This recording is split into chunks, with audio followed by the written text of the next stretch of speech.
Tate Modern is Britain's national gallery of international modern art and forms, part of the Tate Group. It is the most visited modern art gallery in the world and the second most popular tourist attraction in the United Kingdom, with 5.5 million visitors in 2030. Chris Dercon is an art historian, a documentary filmmaker, and cultural producer. Since he was appointed director of Tate Modern in London in 2011, he has been leading the museum's groundbreaking programs and its unmatchable expansion project. In his talk, he will question the future of museums of art, which have always been placed in a constant state of disruption and transformation. Presenting a unique platform for human encounters, he will consider the museum's potential to become a new type of public space, one for social play and innovation, facilitating new forms of art, creativity and thinking, where people will look and interact with art as well with each other. Now I would like to thank the British Council Turkey for this wonderful collaboration. Now it's my pleasure to invite Margaret Jack, the British Council Turkey Director, to take the floor. Thank you.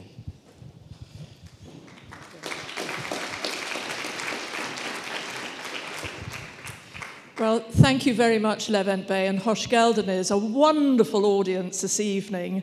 Very warm welcome.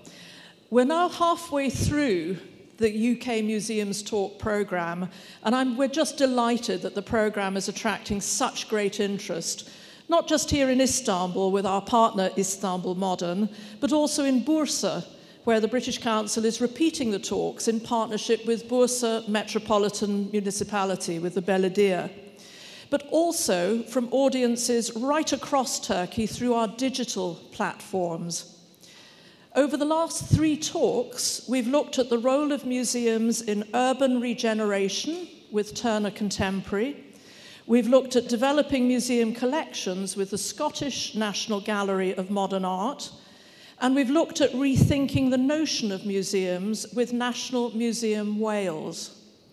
For those of you in the audience who may have missed the talks, or indeed may like to watch them again, there are video recordings of the talks, both in English and in Turkish, and they're on the British Council's Vimeo account. So just type in britishcouncil.org.tr Vimeo, and it gets you there.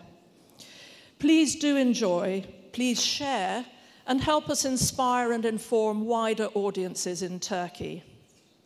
So after looking at innovative, bold, and inspiring initiatives from 3 of the nations which make up the United Kingdom, Scotland, Wales, and England, today we're turning to London and Tate Modern. It's, as Levent Bey has said, the most visited modern art museum in the world, and we're delighted to welcome its director, Chris Dercon, to speculate on the future of museums. How we think, how we talk, and how we practice the arts, both as individuals and as institutions, reveals much about the kind of society we are. And it makes the case that recognizing and celebrating diversity is not only essential to a proper understanding of culture, but also an understanding of our own country and the countries around us. Museums play a key role, providing a very valuable sense of connection with the past and with the present, and they help us make sense of our own and each other's cultural identities.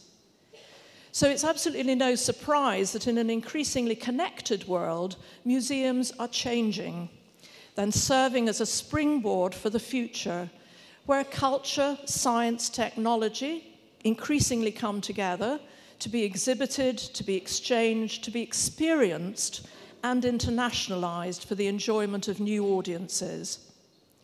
So with those thoughts in mind, thank you again for joining us. Please enjoy your evening as we welcome Chris Dercon for his talk. Thank you, çok sağ olun.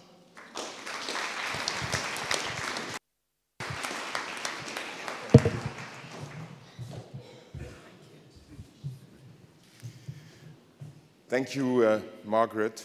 Thank you, Levent. Thank you for the publicity about Tate Modern and all the figures about millions of visitors. so I don't have to do that anymore. I'm not going to make propaganda for Tate Modern. I'm going to make propaganda for museums, museums all over the world. And I'm going to make propaganda not just for the museum I believe in, which is the public museum, but I'm also going to make propaganda for those of us who, by necessity, have to come up with different systems of museums. And different organizations of museums think about the mix between private and the public, but also think, because of necessity, of those museums who are privately funded. We are looking for the first image. By the way, I really would like to thank not just the British Council, of course, because as a Belgian, I'm representing Great Britain in London tonight. I would like to thank very, very much the Istanbul Modern, because this is probably the 8th or the 10th time I've been here. And I was so lucky that when I was director of the Haus der Kunst in Munich, that we got to organize here in Istanbul for you at the Istanbul Modern, the exhibition of Andreas Gursky. You remember? Of course, there are all these encounters with great curators here and with great artists, and I'm a little bit embarrassed to have noticed that some of the works here in the collection are identical to the works by Turkish artists in Tate Modern. So original we are not anymore. I'm also very happy to be here amidst works of artists who I admire dearly. I mean, Sarkis is going to represent Turkey at the next Venice Biennial. But in the back is Faranisa Zaid. Faranisa Zaid, who, as you know, is a Turkish-Jordanian artist, or should I now say Jordanian-Turkish artist? I don't know. I don't want to get into this game of geopolitics. This is a work of 1951, and it's called My Hell. It doesn't look very much like My Hell, and probably her hell is tonight my paradise. It's a beautiful work which makes me again jealous, because it's one of the artists we are chasing. We would love to represent her work in our exhibition. And there is also the work of Ayse Erkman. Ayse Erkman was, of course, somebody very important who introduced actually René Bloch when you were organizing the very first biennial of Istanbul, who my colleague Caroline Christoph Bakerviers is now going to organize next September. And I'm confronted with the glass box of Monica Bonvencini. So what else could I wish, right? So thank you very much for being here. A couple of years ago, the Art News magazine, which is an American magazine, published in 2001 this cover, and it says the incredible growing art museum. And of course, Art News was talking about what?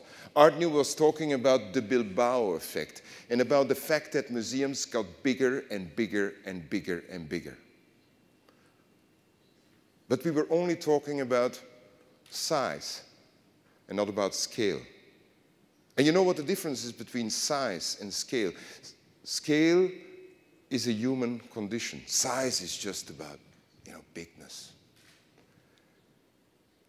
What we all got wrong, first of all, is that the expansions of museums, like Levent and Margaret were already announcing, is actually the condition of the museum.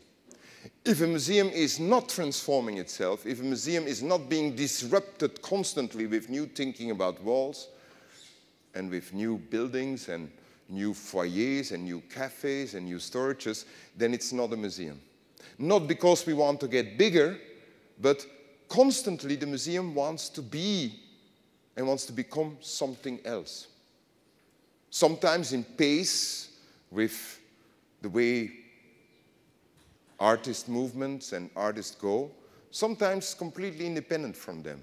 So expansion of museums is the expression of making a difference, of constant transformation. What I also got wrong is that the incredible growing art museum is an organization. It's not just bricks. And what I think we are lacking today and in the past 20 years, 2001, is thinking and rethinking the organization of our museums. And I would like to talk about that. However, already 2 or 3 years later, Newsweek came up with this cover, the museum bubble. Because indeed, we got it all wrong. If we don't think about the expansion of the museum as an idea of transformation, if we don't think about the expansion of the museum as a way of radically rethinking our institutions, then it's not going to work. Then we only have depths and we live out of a bubble, and we know that the art market is a bubble.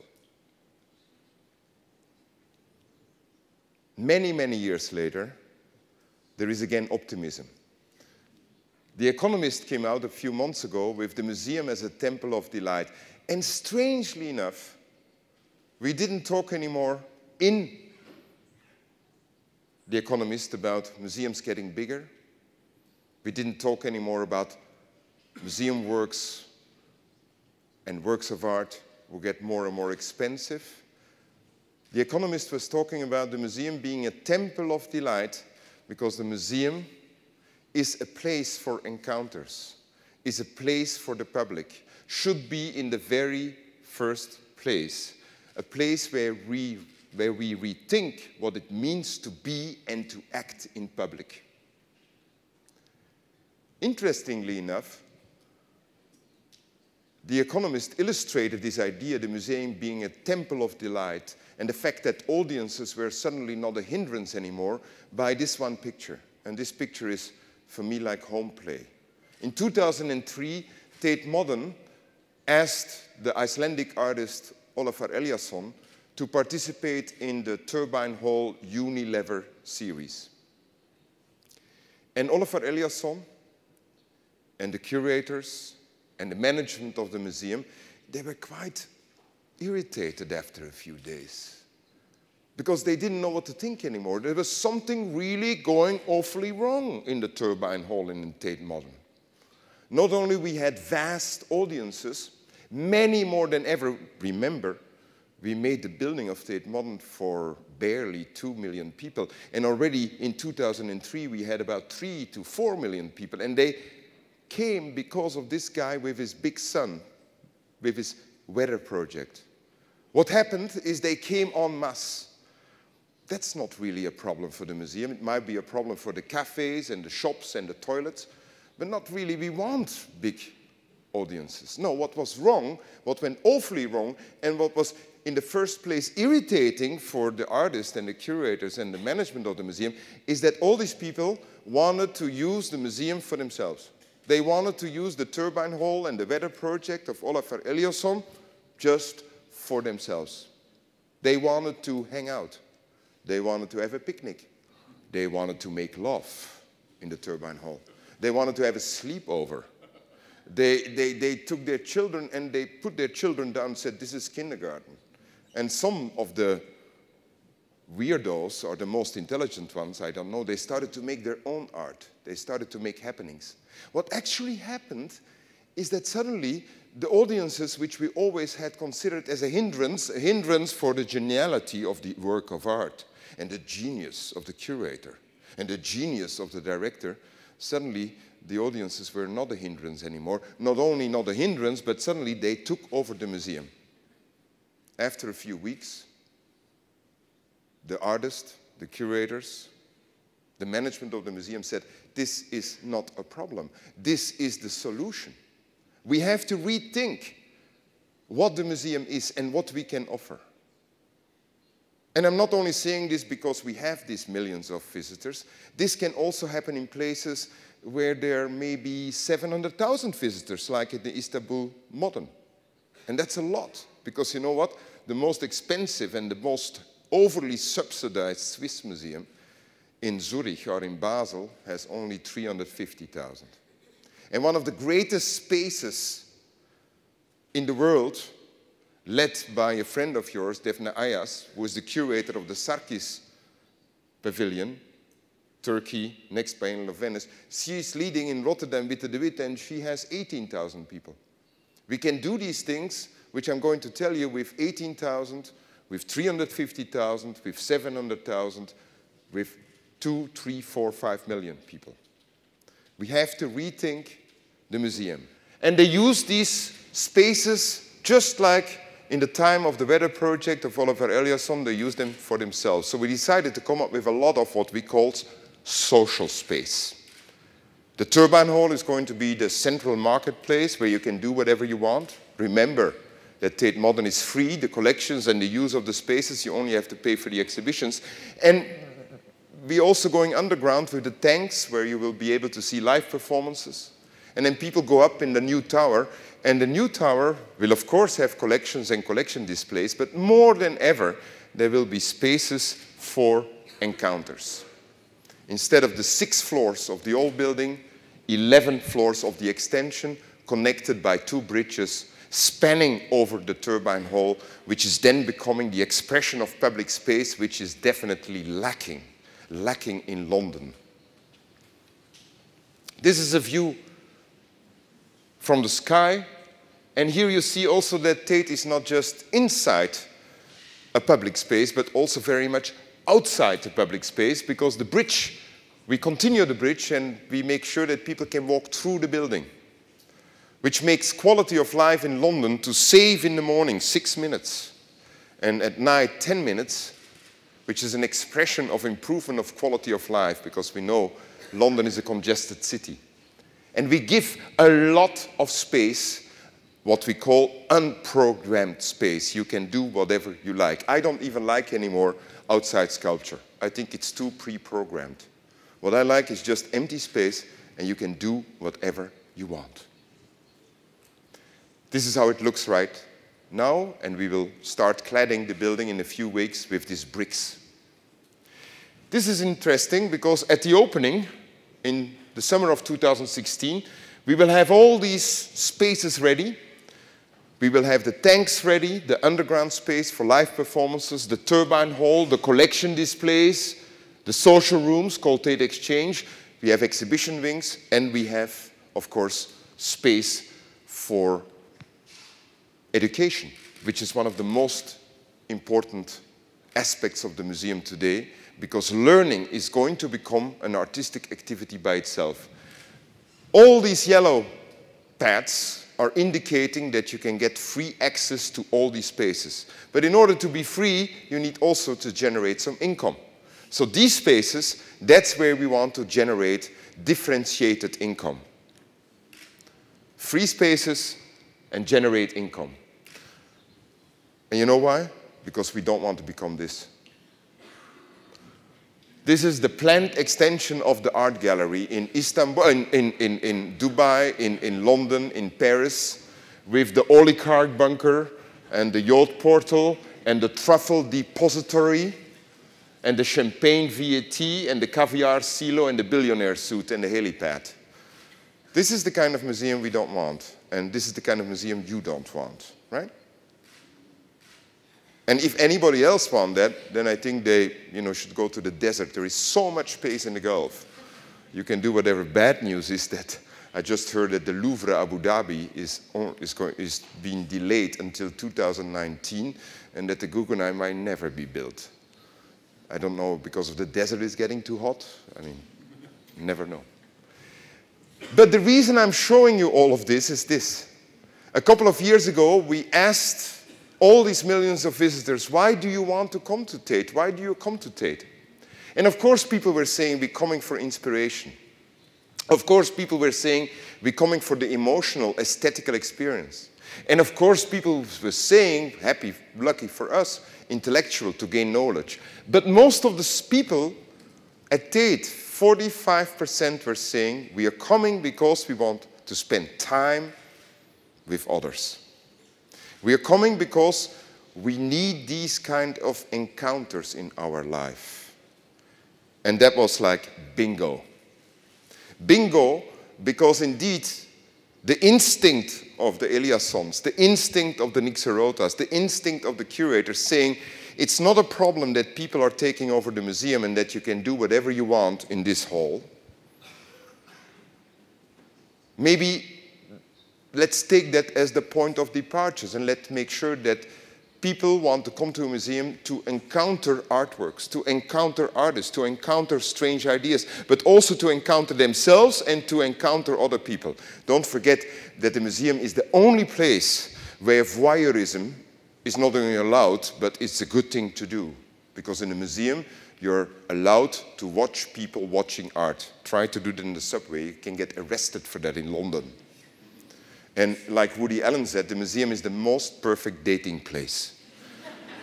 If you look at the history of cinema, and you look at all these museum scenes, it's always about dating. It's one of the most fascinating things. Think about it. Anyway, so social space, to spend time with others, is absolutely key, and it's a clue.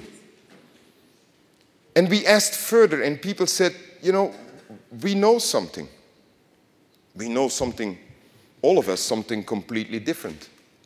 But we want to get to know people, artists, artworks, curators, who know something else. And now you have to think about a very difficult one. You know the French psychoanalyst Jacques Lacan? Jacques Lacan said, by the way, you know that Jacques Lacan and his equally intelligent intellectual wife, they owned this amazing pornographic painting of Courbet, L'Origine du Monde. So Jacques Lacan is very interested in museums.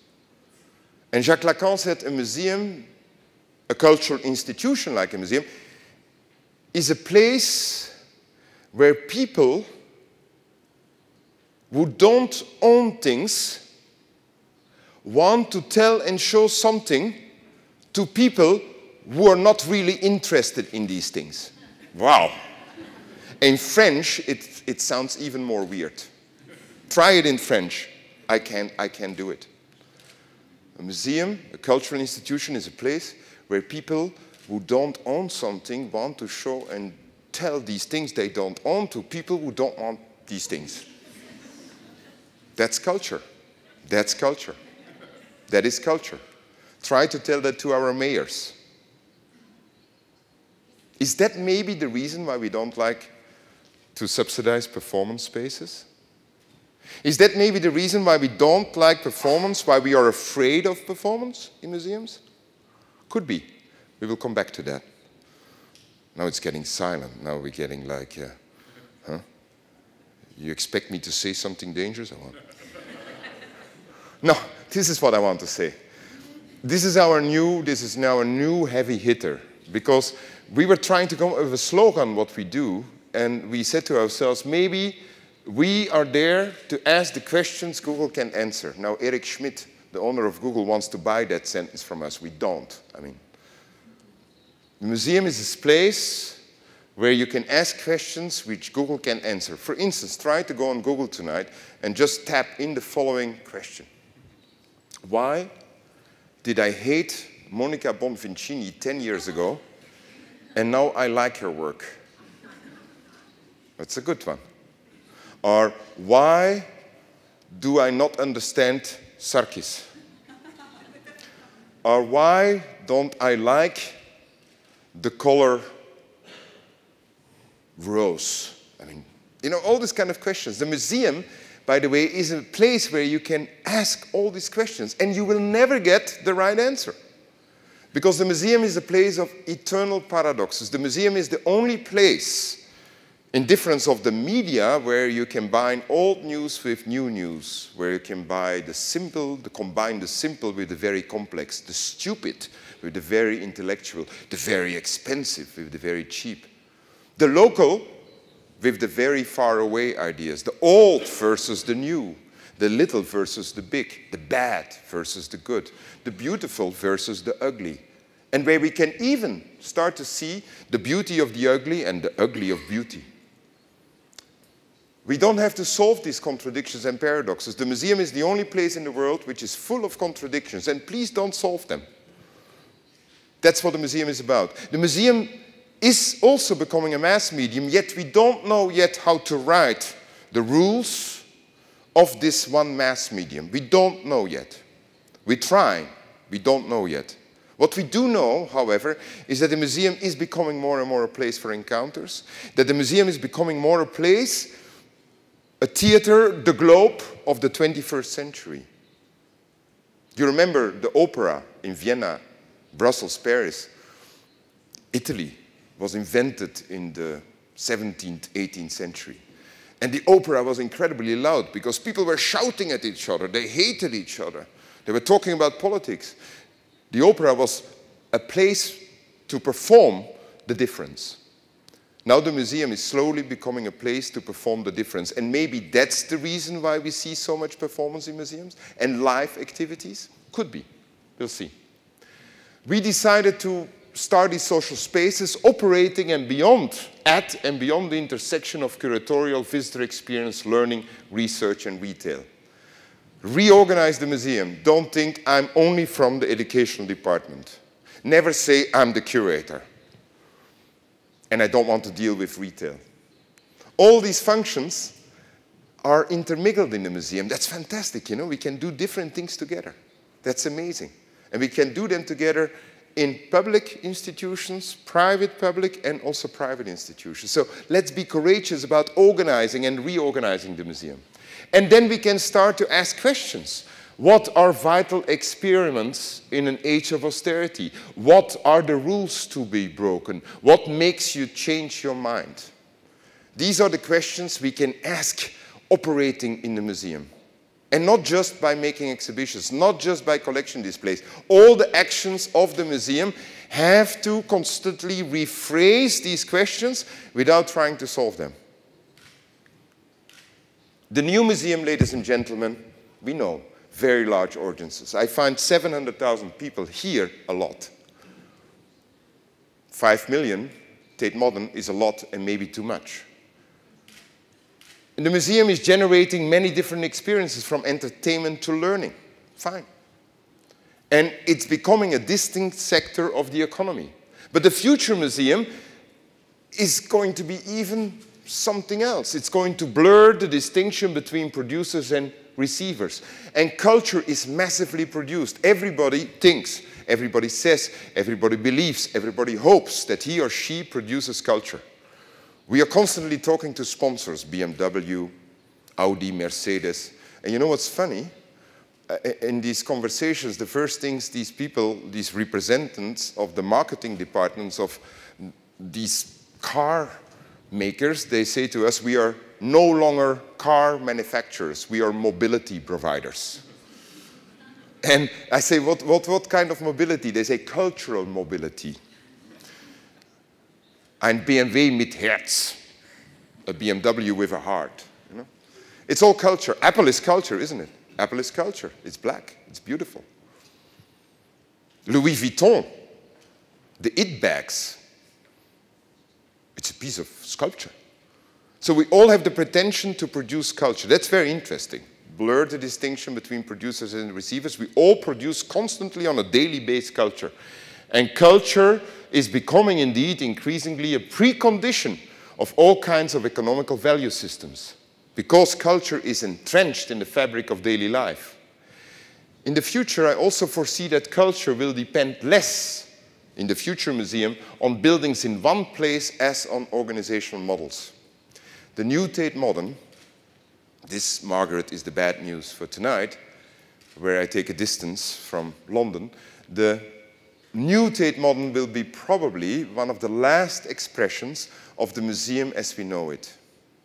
And the museum as we know it has always been a vast monolithical space with lots of stairs. And then above the entrance, we always see and feel and smell variations on the dictum, on the slogan of the French writer Paul Valéry.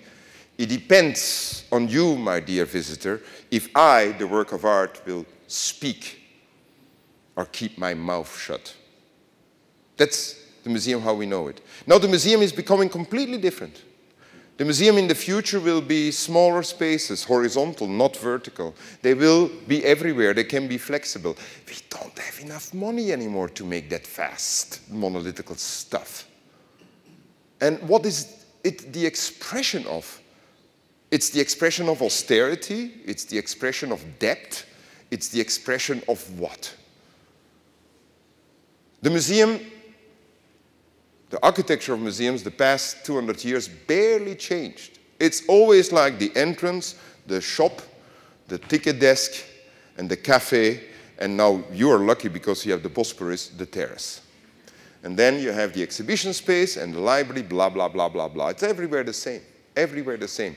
So we have to think also to rethink these kind of, how these spaces function and can take different spaces, especially today with the new museum, which is another form of expansion, which is, of course, the digital. Now, the funny thing is that the digital, the more successful you are online, and not just to have the collection online, but really try to think the digital as another form, as a terminal plus. The more successful you are on a terminal plus, the more audiences come into your museum. We experience it at MoMA, at Met, at Tate, which are the most successful in terms of digital visitors. We experience it on a daily basis that people say, because you are overly present online, we want to come into your museum. And then we say, why? And now I'm going to give the curators some courage.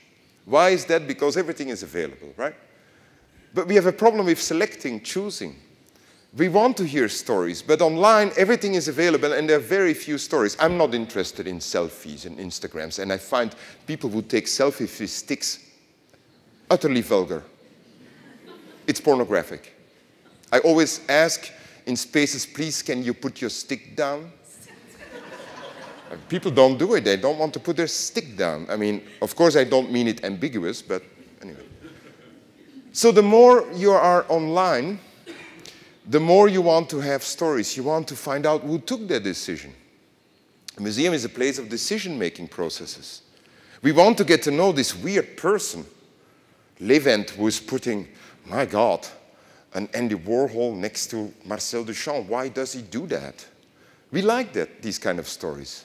And we all need it, because the funny thing is that not only BMW and Audi, because they are mobility providers, they come constantly to us because they want to learn about subjectivities, but we also have the Zaras and the H&Ms and the Ikeas, and they come to us and say, we have all these products, but how can we put them together? How can we make them talk together? How can we make selections? We produce so much stuff to consume that we will need people who make stories, who package things. A museum is also a theater, because a museum is a weird thing. Not only we select things and we know these people who have been putting them together, these weird combinations, but also, you know, we have flickering monitors, we have glass boxes where we can see ourselves, we have darkness, light, curtains, sound. It's a theater. Let's rethink also, and let's be a little bit more ambitious about what it means to make an exhibition. We had so many great designers in the past. Carlos Scarpa, Friedrich Kiesler. They made the most extravagant exhibition designs. What do? We hang a painting on a wall. We make sure there is light and a text, and we want you to go through it. Bam. Isn't it funny that more and more museums are also asking choreographers to make the museum dance? Boris Karmat is taking over, he's a French choreographer, the museum not only of modern art, not only of the Met, but also Tate. Anna-Therese de Keersmaker is constantly performing in museums, not only because they want to discover new temporal structures, but also the museum is a wonderful place in order to think what choreography could mean. Because we always perform something in a museum, even when we have to do this from painting to painting. So let's think about also what we can do there. And it's very interesting that we have to do it because, you know what? Because of whatever is going on in the world, many disciplines become extinct. Pop music, it's very hard to make money with pop music these days.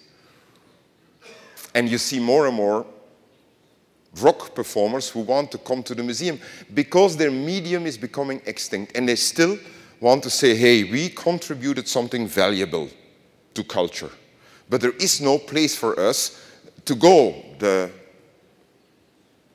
Rock and Roll Hall of Fame is not really where Kraftwerk and Patti Smith and U2 want to hang out. They all want to perform in Tate Modern or the Neue Nationalgalerie. They come to us. We even had an offer of the Rolling Stones. They wanted to do something in the Turbine Hall. Not ideal because the acoustics is really bad. P.G. Harvey is now performing in public as a performance in London, in Somerset. Fashion photography. Not only the marketing campaigns, they are look-alike because that's what the industry wants, but you know, what do you do when everything becomes online? So fashion photography is suddenly becoming a museum discipline. Peter Lindbergh, David Bailey, Richard Avedon, Saskia Sassen, Ronald Stopes, the big guys, the author guys, Nick Knight of fashion photography, they are now collected and they want to be in the museum. The same with dancers. I mean, all these things are becoming part of the museum. So if we are confronted with all these different disciplines, then we have to rethink, indeed, the organization of the museum. I already said to you that cultural goods are exceptional because of the conversations that make them cultural. I talked about all these contradictions, which you have to let be contradictions. But also there are all these other things you can do, and that is indeed to think about what the museum is. Massive, passive, or active participation. What we don't want in the museum is to become a Teflon coating for a lack of democracy. We don't want the museum to imitate Occupy whatever. We shouldn't imitate something which we don't even understand what it's going to be. What is going to be basis democracy? What is going to be the ballot system? We have to really watch out and making a difference between active and passive participation. We try sometimes to deal with this with our, now don't laugh please, with our BMW Tate Life Journeys, sponsored by BMW, thank you. What we, thanks the money to be from the cultural mobility provider BMW can do is that we invite performers to do something for the web, only for the web. Not in the museum, but only in the web. And most of these projects are about what it means to participate and to make a difference between active and passive participation. This is a very interesting form of active participation. It's not about the millions, it's about 10 or 20 people. Because just as with the banking industry and everywhere else, we have a big problem with the big museums and everywhere else. That is, we can only present the really big and the really small. The blockbuster and the niche. The problem is the medium product. So Tate is living of the blockbusters, Matisse, but also of the niche. And these are important niches. This is a project by Ahmet Oghut, who you know. And he was invited by Tate to come up with an idea to make a project. And he said, I would like to have the museum during the whole year. That's not easy to organize. He said, let's give it a try. And what Ahmet Oghut proposed was to organize a university with a pay system where people, asylum seekers, immigrants, jobless immigrants, could come and perform their knowledge, could come and perform their craft. So we had lectures of the Silent University organized by Ahmet Oghut, lectures dealing with the AIDS crisis in Johannesburg by a doctor of Johannesburg who is now driving a cab in London. We had Afghani engineers coming to talk about drainage systems and their proposals for new drainage systems in London. These Afghani engineers, they're working in kitchens in hotels. Some of them work in the kitchen of Tate Modern. So it was a way to ask what is participation meaning. And now the BBC is taking over as a new form of open university this project by Ahmet Oghut. Remember that Ahmet Oghut did in Dubai this wonderful project called the Vip Intern Lounge. Because one of the biggest problems of big cities, turbo-capitalistic cities like London and New York, is that we are exploiting the masses, young people. And often, because of their enthusiasm, young people are exploiting themselves. And they become interns for life, so to speak. So what did Ahmet Oghut do in Dubai? He organized a lounge in the Dubai Art Fair where the interns working in Dubai for banks, for fashion, for shops, for art, could come and complain about their work conditions. And he was going to teach them, based on the Italian philosopher Paolo Virno, tricks, to trick their bosses out. And one of the great things you can do as an intern, I don't know if there are any interns, is don't respect deadlines. When the boss is asking, make that work ready on Friday at 6 o'clock, don't do it. Wait until Monday, 11 o'clock, and the whole system is gone. It's a wonderful trick. It's really a wonderful trick. So sabotage, deadlines. Another form of resistance is sleeping over. Don't sleep, just sleep. It's the most beautiful form of resistance. You're not going to be arrested, you just sleep. Think about it. Did you read the book of Jonathan Crary, Sleepless, The End of Sleep and Late Capitalism? You should read it, it's wonderful. Google and Apple, they don't want us to sleep anymore. Hey, but there must be an idea behind. What happens now if we all sleep 14 hours a day? You will see, you will be on time for my lecture here, okay?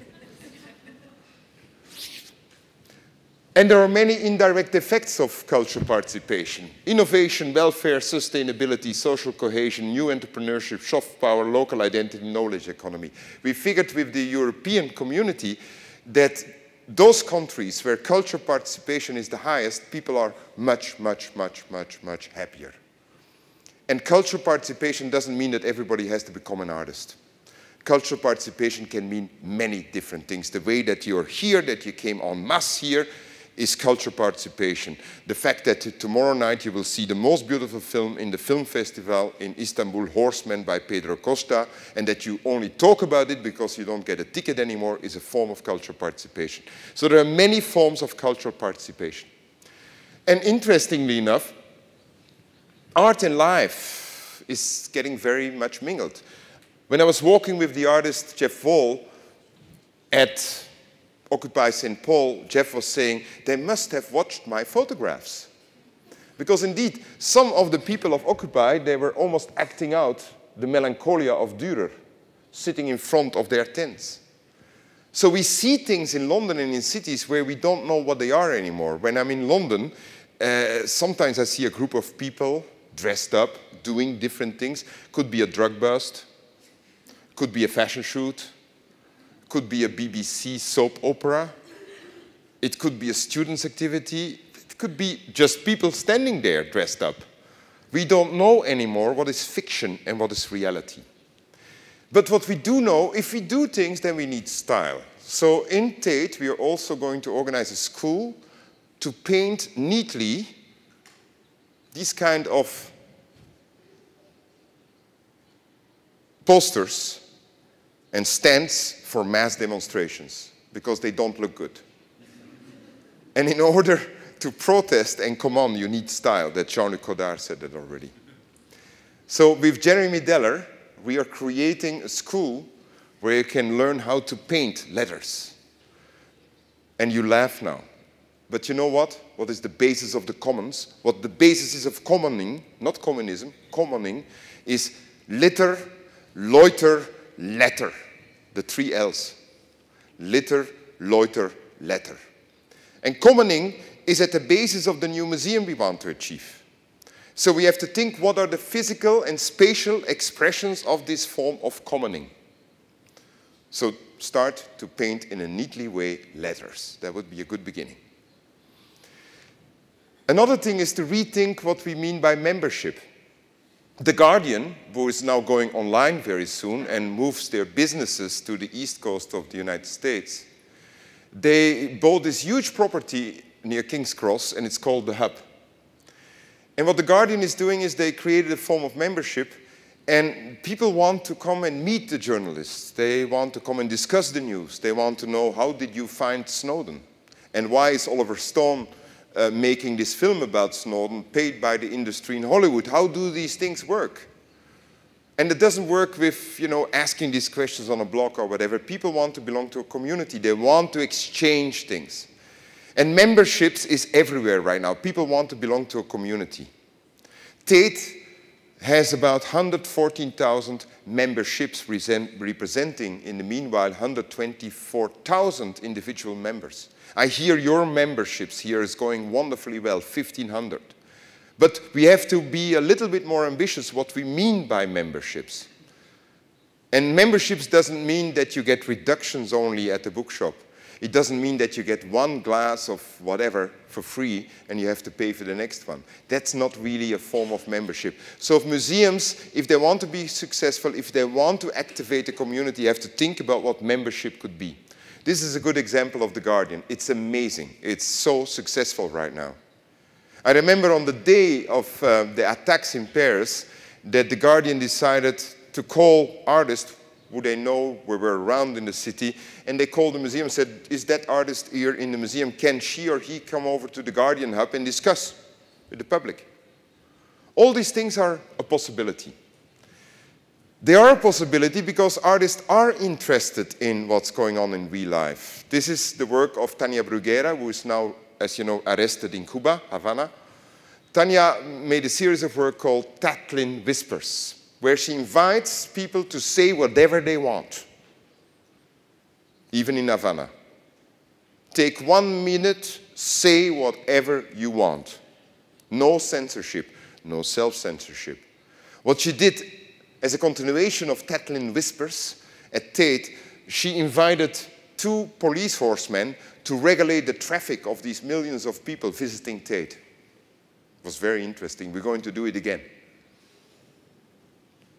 Another example, of course, is Tino Seagal. I could not show a picture of Tino Seagal's performance work because it's highly forbidden by contract with the artist, but we found a trick. We invited the guy who makes these drawings in courts to make a drawing, and of course, you know, ornament and crime, Tino couldn't say anything about this. The museum as a place for crime. What kind of crime? Talking to each other is a crime? Saying whatever you want is a crime? So we found an image for that. This is Little Britain. It's not great, isn't it? I mean, this is Great Britain, it's not little. This was Britain a few years ago for Tate. And for the art world, this was it. Europe and America. This is Tate right now. Not that we have everywhere Abu Dhabi's, Louvres, and Guggenheims. We don't want that. But we have a network. We have connections. We're trying to exchange with one another. We're trying to establish new bridges. And sometimes it doesn't work. That's okay. Failure is something to be accepted, especially in cultural processes. I mean, why shouldn't we accept failure and think about what failure is? You know what? Boston Consultancy is now thinking about how to make money to consult people to accept failure. Because it's happening in banks, no? So failure is a cultural phenomenon which we have to deal with. And in art, lots of good things are happening through the acceptation of failure. I'm also showing this because Ulrich Beck, the famous German sociologist who died a few weeks ago, one of his last essays was called Kooperieren oder Scheitern. To cooperate or to fail. You don't have a choice. It's between life and death. And life means, to be alive, means cooperation. And especially in culture, we have to learn this idea of cooperation because culture is a porous system. It's a transparent system. And that's what we have to learn also with our cultural institutions, to learn what it is, cooperation. We can show things, we can show the way, we can come up with different forms of organization. Cooperation means also to look for things which you don't know yet, and that's the way Tate Modern opened.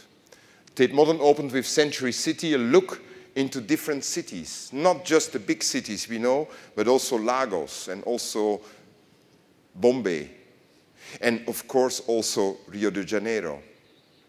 It's very interesting that culture is an amazing form of, indeed, mobility. And our museum should be also an expression of that very, very mobility.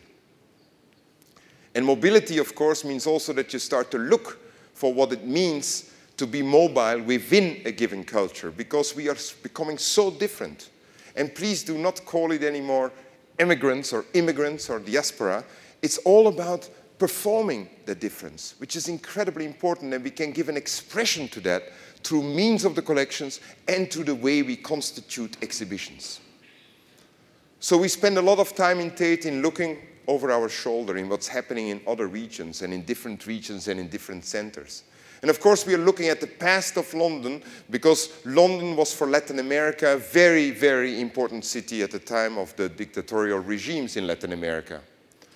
But London is also a place where Saloua Raouda Choucair, the Lebanese sculptress of 80 years old, came once in a while when she was studying in Paris and went back to Lebanon. And performing the difference means that you put these unknown names or rediscovered names or names to be explored next to the names we know, like Liechtenstein. And that's what I mean with the very big and the niche. And sometimes the niche is becoming very big, and in the art world at least, sometimes the really big, think of Damien Hirst, is becoming really small. This is the work of Saloua Raouda Choucair. What we also try to do is give an expression to tensions in the world. This is the work of Leon Golub, talking about one of the dramas of the Vietnam War, which was the drama of My Lai. And so he painted his painting of My Lai, where US soldiers were killing Vietnamese citizens, suspecting them to work for the Viet Cong. And we decided to hang that in front of this incredible painting by Al-Azawi. And it's, of course, a painting which is evoking the Sabra and Shatila massacre. It's the Guernica of the Middle East. So we are opposing these icons who we know with icons coming from somewhere else. And that's incredibly important to create in museums the unexpected. Because where else can we still create unexpected? So we bought a museum. An entire museum which is taking over a whole floor of Tate Modern, which is the Museum of Contemporary African Art from the Beninois artist Meshach Gaba. It's a parasite museum. It's a Tate, Africa Tate, not over there in the Gulf, but it's an Africa Tate within Tate. And the implications of buying such a museum are, of course, manifold. Because what do you have to think about these weird objects? What do you have to think about that museum within a museum? What does it mean when an object, a strange object, comes into a place which says, I am a museum? And that's very important, and that's where I would like to end, that every museum has always to say, I am a museum. Thank you very much. In any case, thank you so much for being here. I hope that this little manifesto about what we can do with museums, that it's also helpful to the situation in your city, indeed reinventing what it means to be a museum, to be a cultural place. So really thank you for having me here again.